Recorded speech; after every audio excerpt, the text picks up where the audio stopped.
Hello, everyone. Please, there are seats. Please sit down. Yes. There's seats in front also. I know that the front is sacred, but still.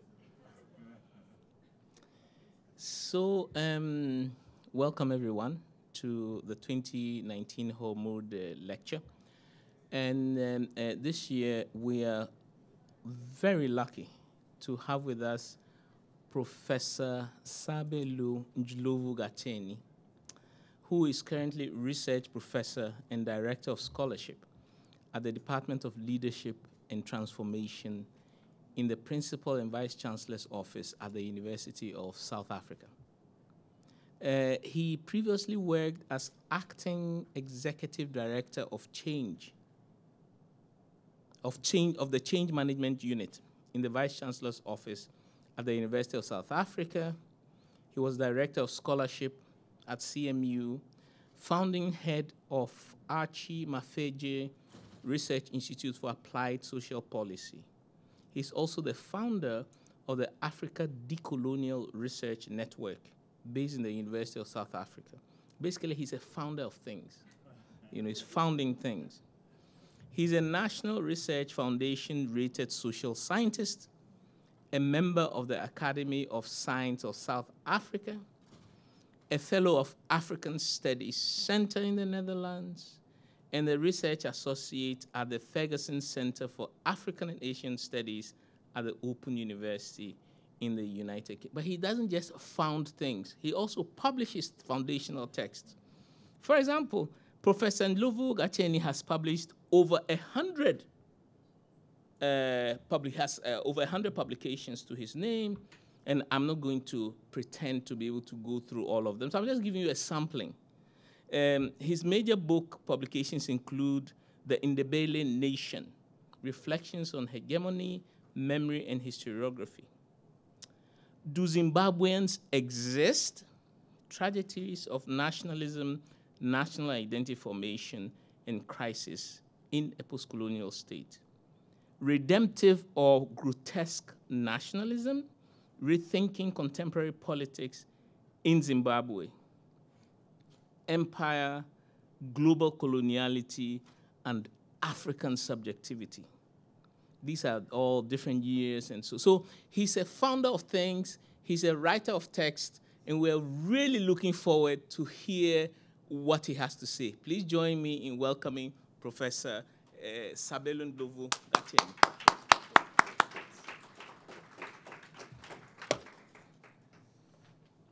Thank you so much for the introduction. It is really a great honor to be invited to deliver this Hormuud Lecture at this important meeting of the African Studies Association here. I've chosen to speak on three very broad issues. I've chosen to speak basically about development. And I'm speaking about development in the context of the empire and the decolonization. These are not new issues, but they are issues which are haunting the African continent ever since the time of decolonization. Development particularly continues to be very elusive. The legacies of colonialism continue to be felt.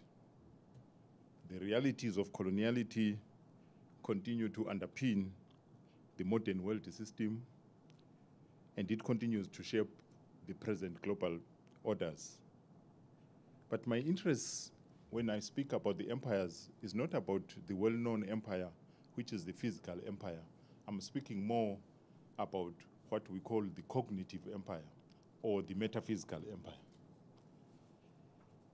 And I'm speaking about that empire because it continues to impact and to impinge on the African present and African futures. With specific reference to decolonization, a well-known argument that it continues to be unfinished, but at the same time, today, decolonization has come back. It is resurgent and insurgent, and it is speaking exactly to the empires which I described as the cognitive and the metaphysical empire, with the youth, with the students, with the progressive intellectuals as the stormtroopers, raising the questions of epistemic freedom and the questions of cognitive justice. And this comes at a time when there is a feeling that perhaps the knowledges which carried us for the past 500 years, they have actually become exhausted. And then there is a search for possible other ways of knowing, which might actually make it possible to resolve the present development impulse. So conceptually, I want to speak about perhaps 4 issues. I want to speak about the epistemic question, trying to relate the question of development with the question of knowledge, trying to speak to the question of the relationship between knowledge and reality. That's one issue which I will try to address.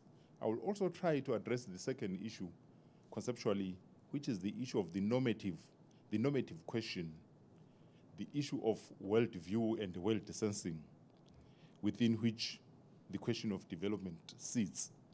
And then thirdly, I will also, because of my training as a historian, I will also want to reflect on the discursive question, and that's where I will locate the question of empire and the question of decolonization. And then conceptually, finally, I will speak about the existential question, the question of inequality, and the question of poverty. Let me begin with the question of epistemology, because my basic argument is that perhaps the development impulse or the development crisis is a manifestation of another crisis, which is always invisible, and that is the crisis of knowledge. So I'm trying to argue that perhaps in order to understand the crisis of development, we need to understand the crisis of knowledge.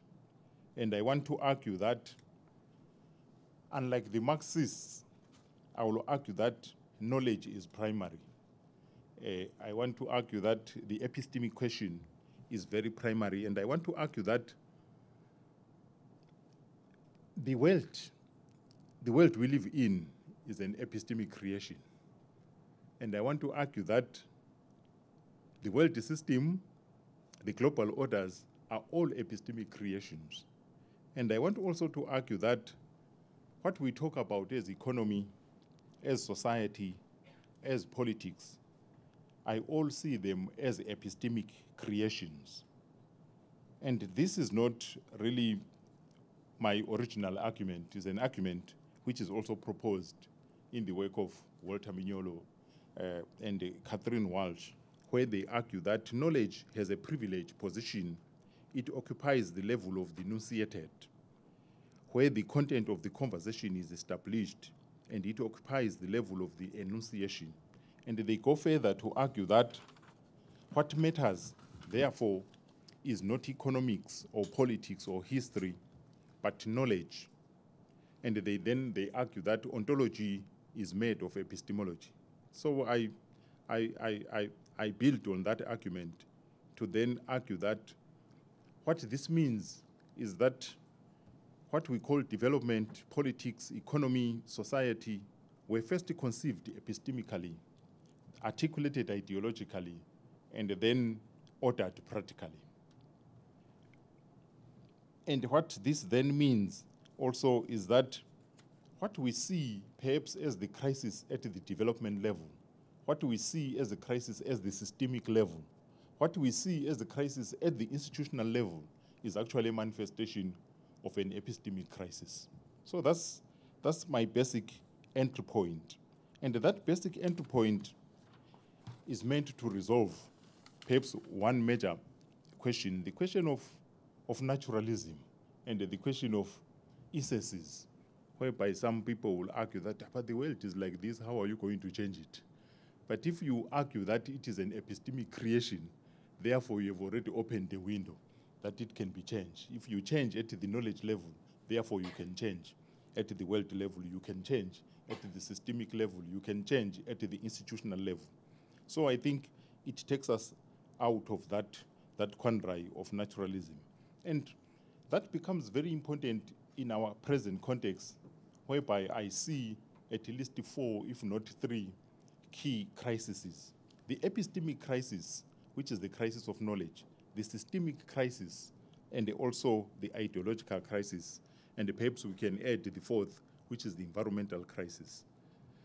And this crisis, I think we will need to actually invest a lot of intellectual energy to say what actually is the cause of this crisis. And it is not also my own argument to say they are these crises.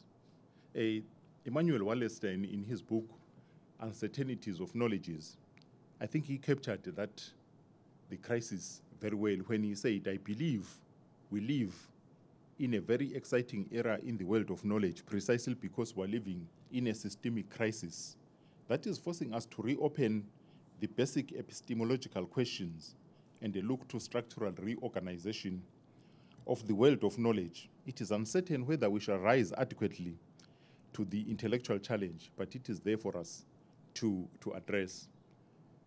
And he is not the only one who also speaks about the exhaustion of the current dominant knowledges.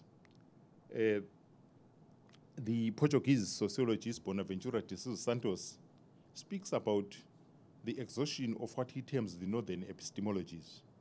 And he says this crisis manifests itself this way. If you want to see that a particular epistemology is exhausted, then you need to check whether it is still able to generate new nouns. And if it is no longer able to generate new nouns, therefore it is exhausted. And how it then survives, even if it is failing to generate new nouns, is that it only survives by adding adjectives. And the field of development studies is one of the most adjectivized field of knowledge.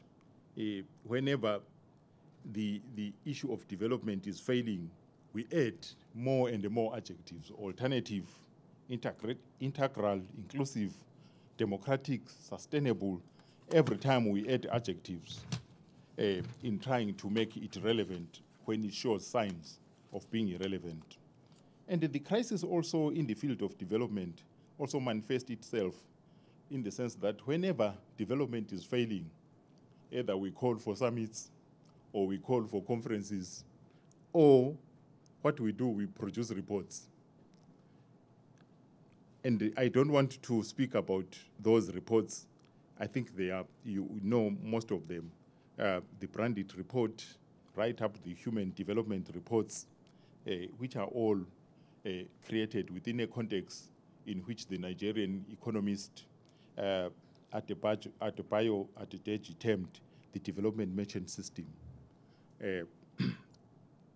And while I'm interested in the question of knowledge, I'm also, because I'm a historian, interested in the question of the structures and the institutions which actually underpin what we speak about as development. That's why I then want to speak also about the issue of the empire and the issue of decolonization. And I want to go back to questions which always remain new because they've not been resolved. That they emerged in the 1960s or 1970s or as long as they are unresolved, to me they remain new. And that's the question related to the activities of imperialism and empire, in which is making it impossible for development to take place.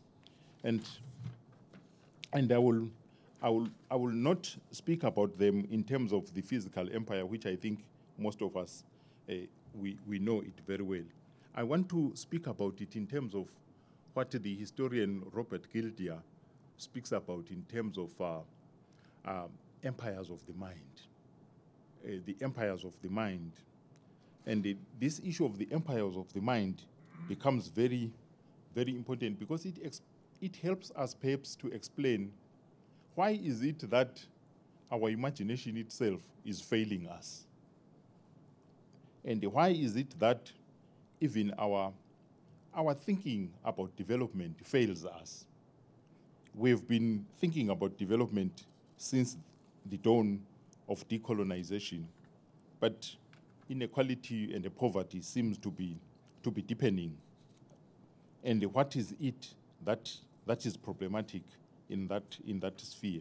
So I will speak about these because one of the issues which I think maybe we did not think deeply about it is that when the physical empire was actually withdrawing,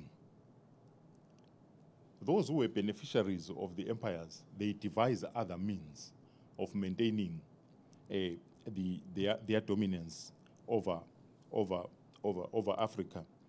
And they moved away from the physical to the epistemic. They move away from the open to strategic plots. They moved away to use other schemes to keep their dominance over Africa. But there is also perhaps a general argument why we need to visit the empire again even today. And again, the South African economist Sempi Tebeleblanche gives us a very clear reason why we should not abandon thinking about the empire. And he says, we cannot understand the challenges of our time without understanding the ways in which 500 years of Western empire building, often with the complicity of the elites of the Western world, have shaped our world into the deeply unequal and a gratuitous, unjust place that it is today. And he continues to say, we cannot hope to remedy the brokenness of our modern economic system without understanding the economic, social, and the political drivers that have brought us here, and that continue to detect the narrative of institutionalized poverty and globalized inequality. And I need not to emphasize that the world was actually ordered more by empires.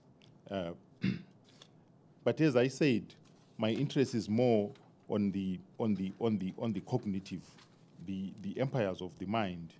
The empires of the mind, which actually enables led countries like France to develop such strategies as Franc-Afrique, which actually enabled it to keep stronghold over Francophone Africa. Strategies which were used by EEC, which became the European Union, strategies such as Eurafrique, which was also meant to maintain their dominance over Africa. Strategies used by either Britain, the idea of the Commonwealth, to again keep control over its British colonies. But there was also a generalized emergence of what we call, for lack of a better term, financial imperialism. The financial imperialism underpinned by such institutions as the World Bank, the International Monetary Fund, the NGOs, and the multinational corporations, which all, when taken together, they actually enabled the control, the continuous control of, and in the knowledge domain, the development of area studies to underpin, again, to enable the empire to know very well its areas, its grounds of operation becomes very important for us to think about. And I don't want to then speak about Kwame Nkrumah coining the concept of neo-colonialism to describe this type of work. I think a lot of people are very familiar with that work. But I must say that by 2000, there was an attempt to actually clothe the empire in very positive terms by people like Michael Hardy and Negri, who were talking about a benign, ethical, magnanimous, and a humane empire, which was committed to democracy, human rights, and humanitarianism.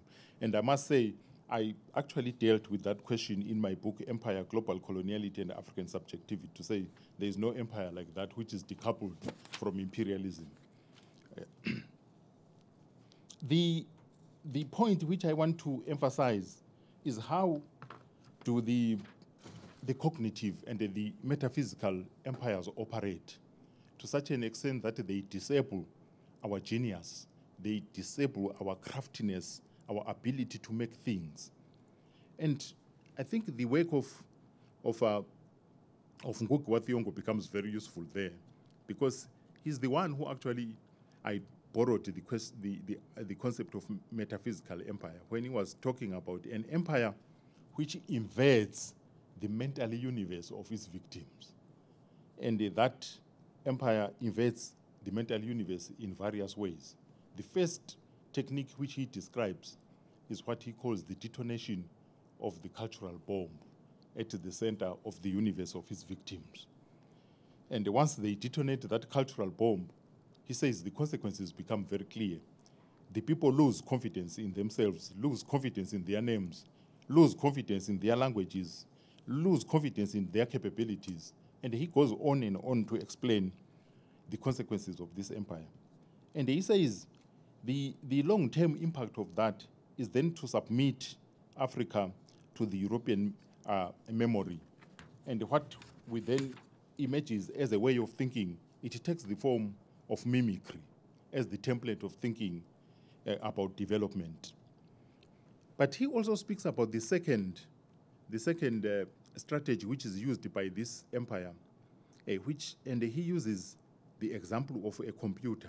And he says what this empire does is that it removes the hard disk of previous knowledge and the previous memory, and it then downloads the software of European memory. And immediately does that, then you think in a very strange way about your own reality. But I don't want to create a situation whereby Africans were therefore not resisting, they were not creative in reaction to that empire. And that's why I then brought in the question of decolonization. But the decolonization, if you look at it carefully, is then shaped by the very operations of the empire, so that you have political decolonization, which reacts to the physical empire. Then we have economic decolonization, which reacts to the economic empire. Then today, what is more topical is epistemological decolonization, which reacts to the metaphysical and the cognitive empire. And the issue is, why is it that all the initiatives which were taken ever since the dawn, ever since 1955, if you like, ever since the Bandung Conference, why is it that all of them never materialized in terms of development? I think that's a fundamental question which we need to reflect on. And I'm talking about initiatives like the Bandung Conference. I'm talking about the initiatives like the demand for new international economic order. I'm talking about all of these plans, such as the Lagos Plan of Action, right up to NEPAD. Why is it that all of them, they failed? And I want again to propose that they failed because they were not actually informed by another knowledge. They were actually informed by the same knowledge which is used by those who are dominating. And again, that's not a very original argument. Semir Amin pointed it out long ago that one of the weaknesses of economic decolonization and the development plans is that it is the failure to think about African economy outside the classical economic thought. And he then also argued that the Bandung Conference, for instance, and its planning were informed by bourgeois thought. Bourgeois thought presided over by bourgeois politicians who still believed in technical models of development imbued with problematic nationalist modernist thinking. And he actually says, strategically, they were then undercut. Internally, there was fragility, and externally, there is imperialist aggression, But they failed also to then maximize the internal by mobilizing popular support for development. So development then remains an elitist project. It is not something which actually cascades from the popular ideas of the people. So it then actually disconnects itself from what we call, what Pauline Untonji will call endogenous knowledge. That's one. Two, you will find that even initiatives which appeared as relevant as the demand for a new international economic order, they were still underpinned by notions of economic growth, notions of expansion of trade, notions of increased sourcing of aid from the same industrialized countries which were undermining development. And if you then think that way, it actually then says the problem was actually the problem of perhaps lack of theoretical imagination beyond fighting for inclusion within the same system which is undermining development. And then the fourth point, which I think actually made those initiatives fail, is that they didn't take into account the question of culture. The question of culture, which I think is very important to anchor development. And that question of culture emerged poignantly in the 1975 Dag Hammarskjöld report, where he posited that development was not simply an economic process, but a broader and a complex societal change that has to arise endogenously from society. And the attempts which were done never took into account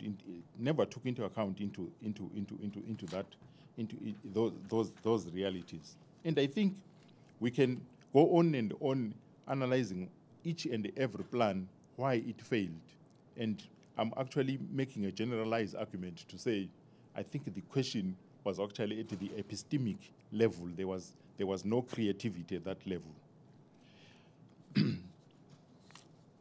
And this takes us then to also, I think we need to also then think about the disciplinary knowledge from which they drew whatever they put into the plans, the problem of economic sciences. And this problem of economic sciences is actually dealt with in a book by Odora Hoppers and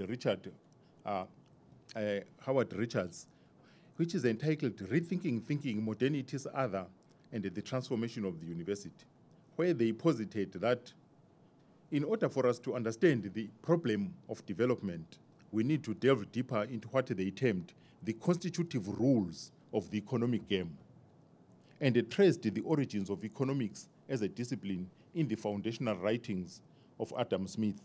And what they argued is that they discovered that economics articulated rules of a cultural structure, and that economics is not a science which is universally cross-culturally valid.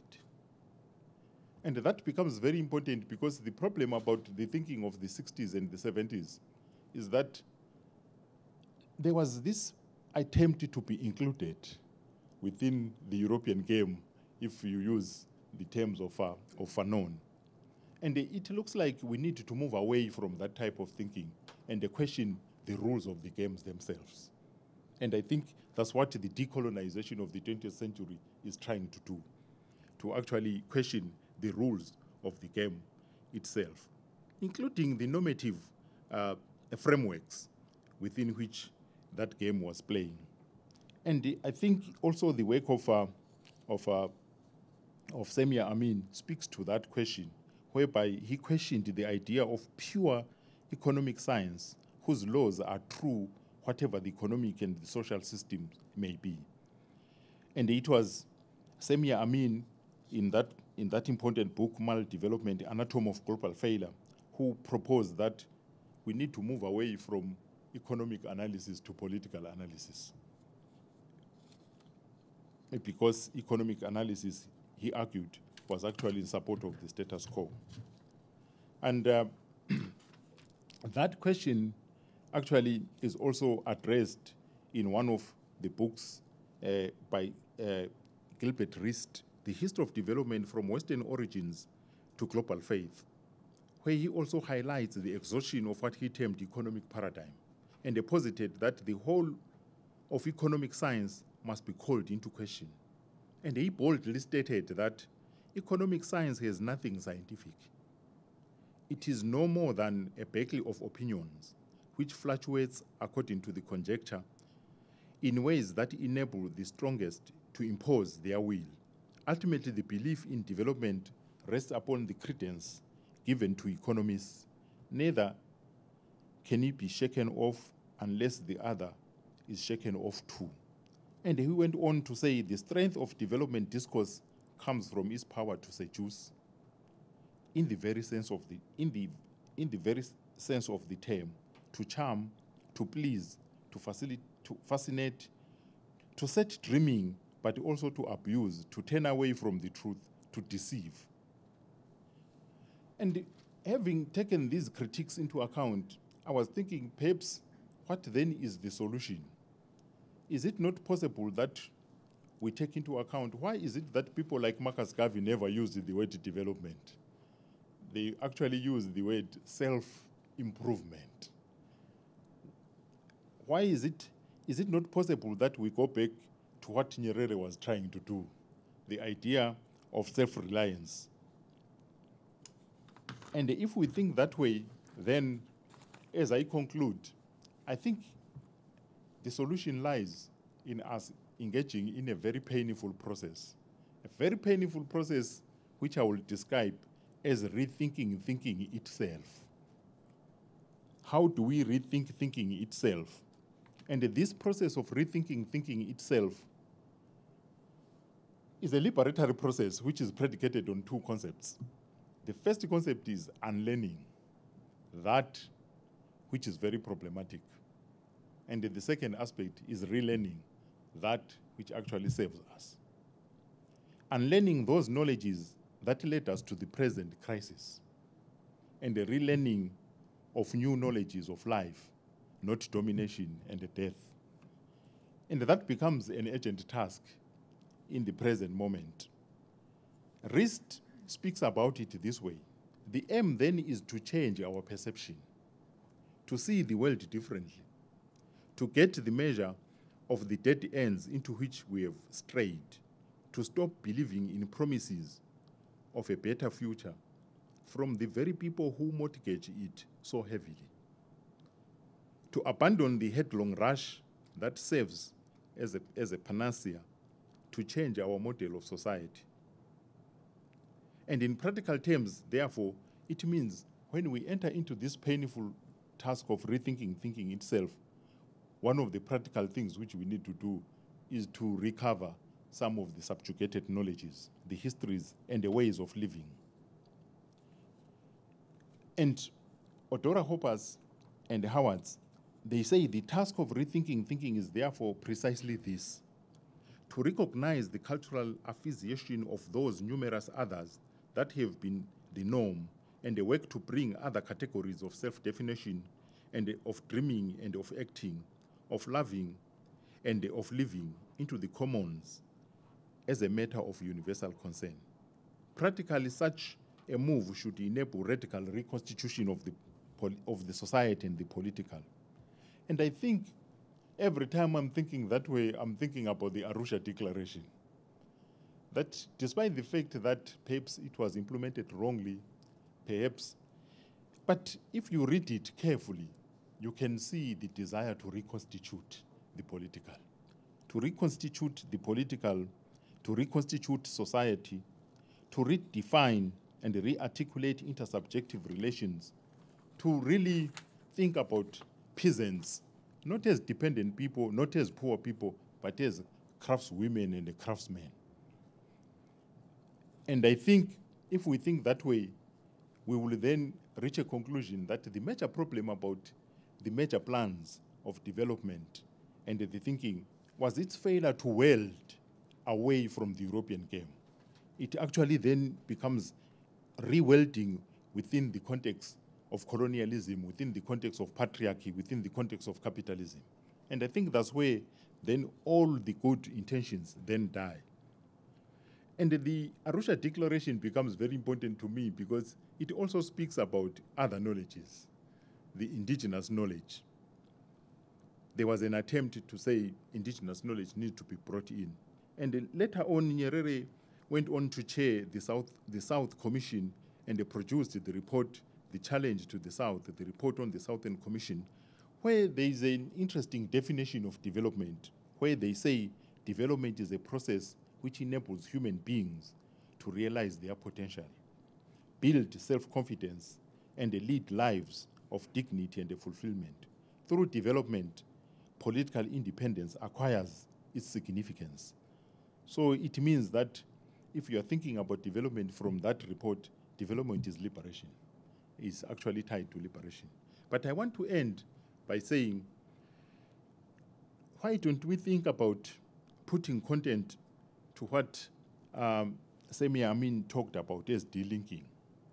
And when we are speaking about that, we need to then think about a number of steps which can be taken.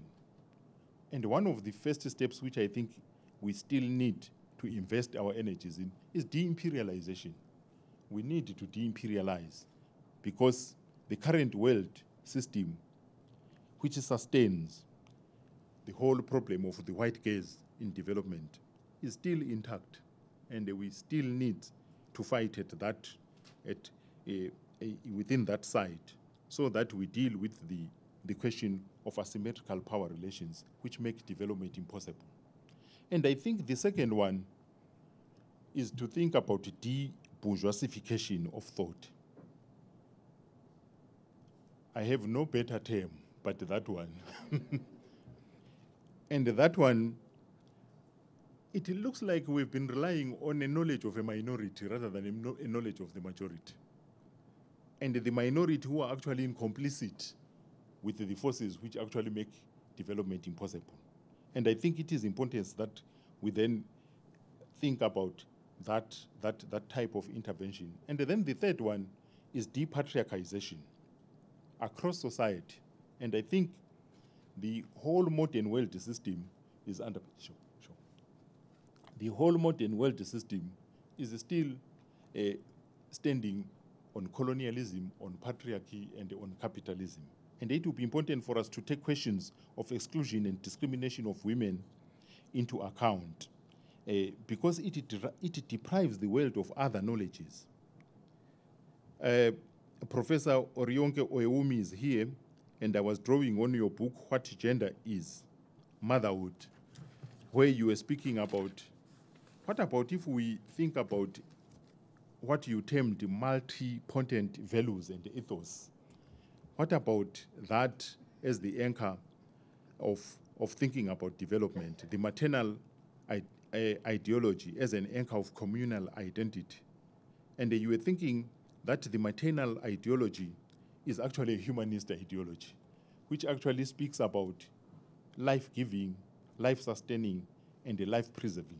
And I think that we need to think away from the European game and take those types of knowledges very seriously. And then the fourth issue, which I think is important, is decorporatization. And again, I don't have a cleaner word than that. But I'm thinking decorporatization, the problem here is always to repeat economism, economics reductionism, to always tell us, knock at our doors, you need to accumulate and accumulate, you need to consume and consume more. And I think it is important that we move away from this idea of thinking about development that way.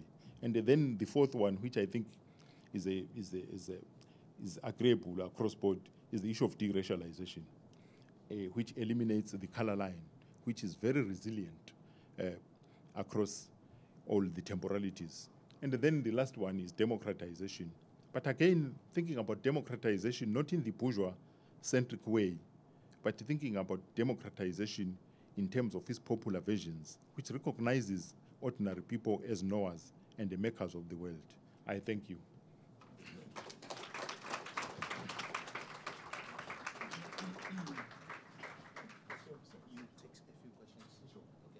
Now, Professor Ndlovu-Gatsheni has agreed to take a few questions. And as he was speaking, of course, I'm an literature professor, so I was translating it into my own terms. And I was thinking how wonderful it would be to draw up an inventory of banal cognitive dissonances. For example, I recently moved to the West Coast, San Francisco, and everywhere you turn, there are Teslas.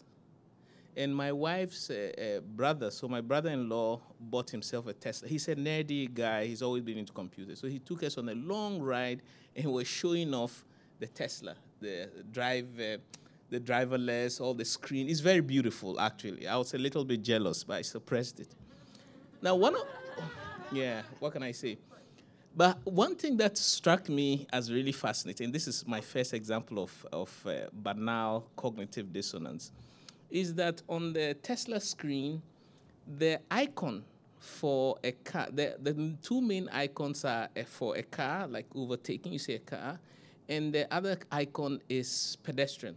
So and I was wondering how, and by the way, some people have started importing Teslas to Africa. And I was wondering, how would a Tesla deal with a man crossing a street with his goat? Which is commonplace. In Accra, in the middle of traffic, hot afternoon, there's a woman with oranges on her head. How will Tesla translate the icon of a man crossing the street with his goat behind him? So, and of course, the Tesla technology for driverlessness is now becoming more and more commonplace. The second example of banal cognitive dissonance is that one of the really fascinating things about this country is the way they advertise drugs on medicines on television. So they'll say, well, if you buy this drug, it will improve your eyes. And then toward the end, they'll start listing the counterindications. You will get liver problems, skin rash, erectile dysfunction, and possibly death. But without fail, because they want to. And I wonder, these drugs, when they import them to Africa, because many of these things also find out, do they add the counterindications?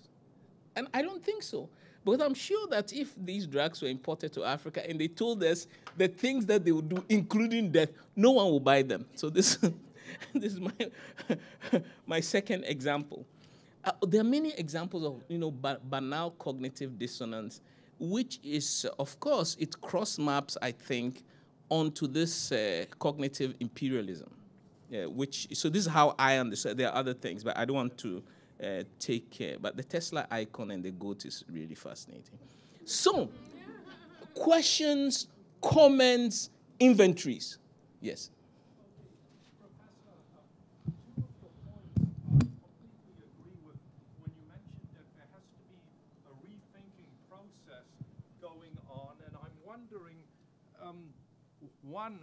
One, how could that be done? And I'm sorry to tell you where I'm from South Africa. I'm ashamed of the recent xenophobia, and it seems like a lot of our people, I'm sorry to tell you that I've even come across educated black South Africans who share those sentiments, but how do you decorporatize when Mandela had been going all over the world trying to encourage the world to reinvest in South Africa, and there needs to be investment in order to create economic opportunity? By the way, it's not only black people in South Africa who are xenophobic, just so you know. The imaging appears as if black people who are xenophobic. There are lots of, I want us to take 2-3 questions, and then he responds. Thank you, Professor, for such a great presentation. My name is Sengumbe Muyeba. I'm at the University of Denver, but Zambian of origin. So there are a number of things that are already going on in the West. So in Europe and here in the United States, what we're seeing are all these, the rise of populist nationalism. There is or this questioning of the idea of neoliberalism, some of these processes that we would are really fundamental to the operation of the empire. And so I just wanted to find out from you if you think these processes represent, the crisis of that epistemology, and if so, then these processes of sort of delinking, African ways of thinking that are dependent on the West are really crumbling. Is that your idea? And if that's what's going on, then what direction should African thought take? Should it just happen automatically, or? Thanks.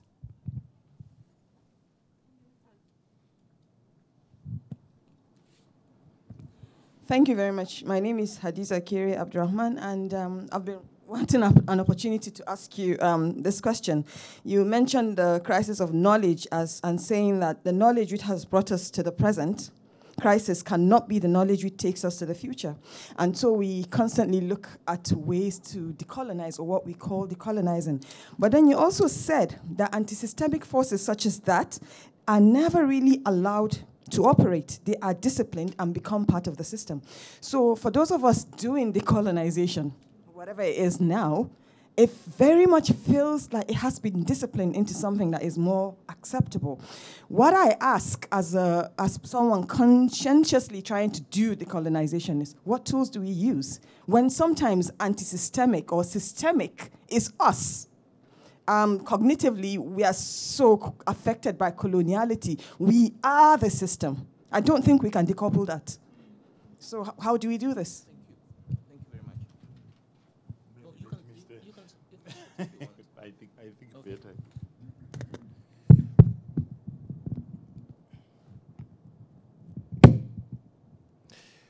Thank you for those difficult questions. The latitude which I have is that I'm responding, I'm not answering. And I think let me start with your question. I think the question actually relates to even the other two, in the sense that I think as long as there is resurgence and the insurgence of decolonization in the 21st century, the care which we must take is to avoid the mistakes of the decolonization of the 20th century. We need to learn lessons from the decolonization of the 20th century. Very clear lessons like an anti-systemic force which wants to change a world system, they end up invited into the same system. And I think we need to learn lessons from that. How do we maintain the anti-systemic stance? It's a struggle. They will never just succumb. Those who benefit from the system, I don't blame them. You need to maintain what benefits you, isn't? But it will be problematic for those who are victims of the system to also sing for the system. I find that to be very strange. I think it is important that vigilance is needed. We need to learn lessons from the failures of what we're trying to do ever since 1945. And I think that's where every time I'm thinking about, let's historicize before we suggest whatever we're suggesting. And secondly, I always think that we need to invest more in diagnosis of the problems. I know in South Africa, I work in the Vice-Chancellor's office. The pressure is for us to prescribe. Let's come with solutions. We're tired of debates, seminars, conferences. Let's come with solutions. But what type of solutions do you bring into the table without thinking? I think we need to invest more in good diagnosis, assuming, as I believe, that good diagnosis always produces better prescription. So I consistently think it is important to continue with the diagnosis. And then this question of xenophobia, the question of populist nationalisms and all that, I think they are related to exactly what I was trying to speak about. I said there is triple crisis. Is the systemic crisis, is the epistemic crisis, and the ideological crisis. And the way I've always put it crudely, with specific reference to where I'm based in South Africa, is this question whereby we are all preoccupied with the question of inequality in South Africa. South Africa is the most unequal society in the world. We put it forward like that. And everyone, you then say, but what are the causes? And everyone says, it's apartheid, is capitalism. The decadence comes into the answer now, saying, how do we solve it? Then the person says more capitalism.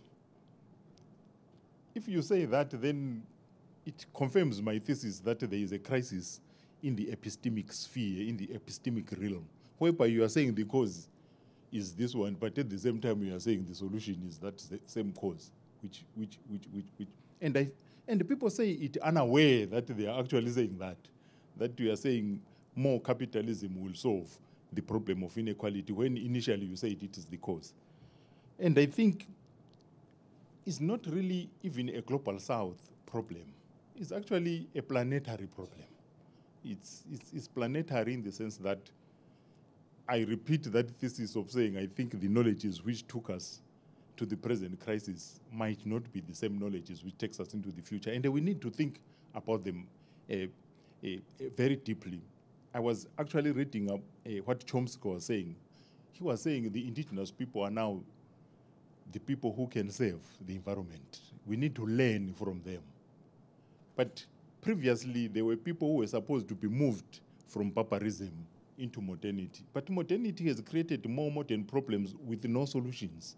So I don't know whether the crisis is seen by me only, but it's a planetary crisis which we need to invest a lot of thinking into it. The problem, perhaps, is that a person like me and you were actually products of the same institutions which actually taught us in a particular way.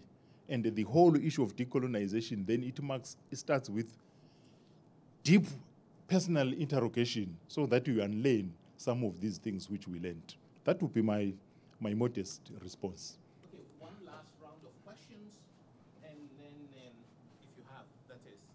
One last round of questions, yes.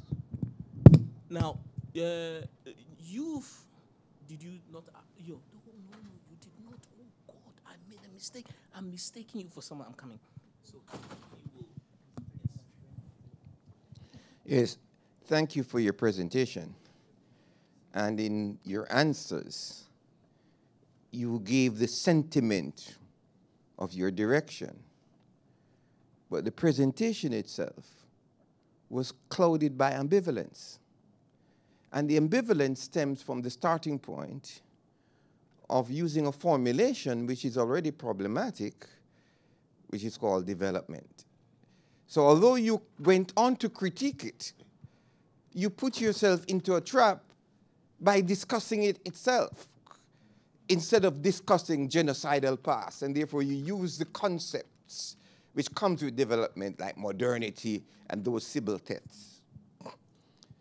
The challenge for us in the project that you got to in discussing Nyerere and Garvey is how to break from the dichotomies that have been created by the European ideation system. And the two main dichotomies I want to bring to your attention are the mind-body dichotomy and the spirit-matter dichotomy. And these two dichotomies that are reproducing Cartesian thinking inform the philosophical basis of what you're talking about of the crisis of domination over nature, where we have to go back to the knowledge of the indigenous people that kept the planet.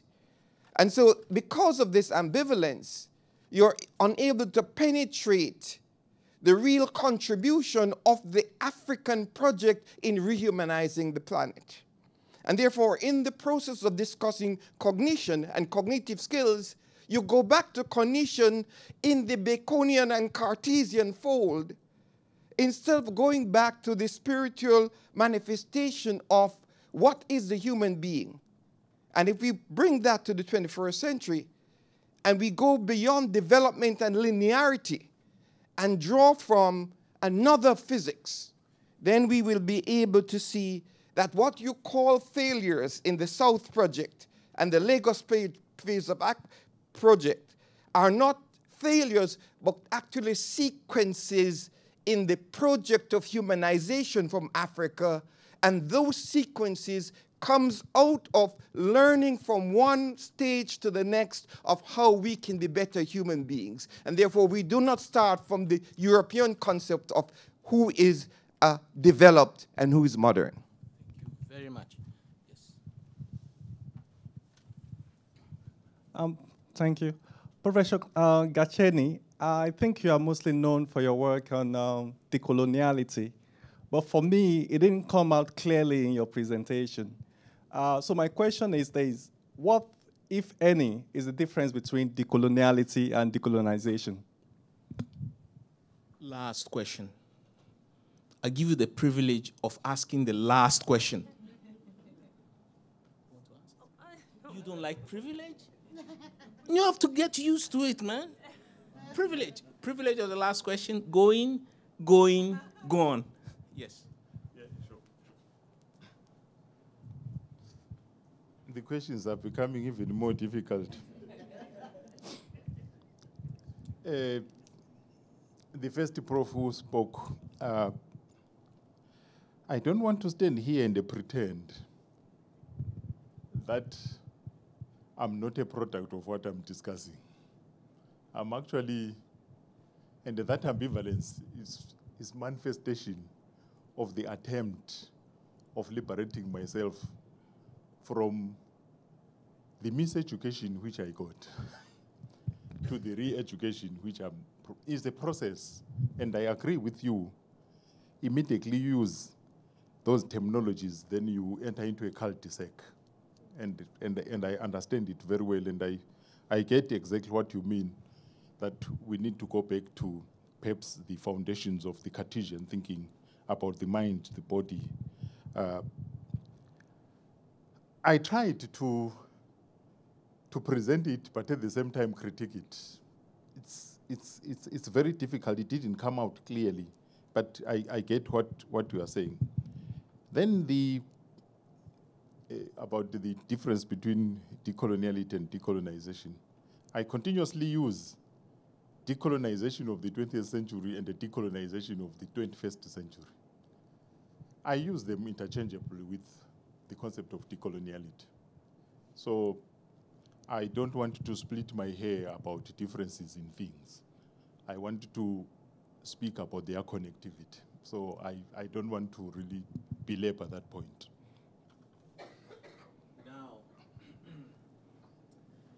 Now, as a true African Studies Association, we will not allow you to leave without a gift. In my culture, we say that even a housefly, when it lands, it rubs off something to leave on the table. If you watch a house, I've started like, so this is from the African Studies Association, so that you show to your family and tell them that you have not been, you've done something useful with your life. Sure. Thank you very much. Yes. Thank you very much.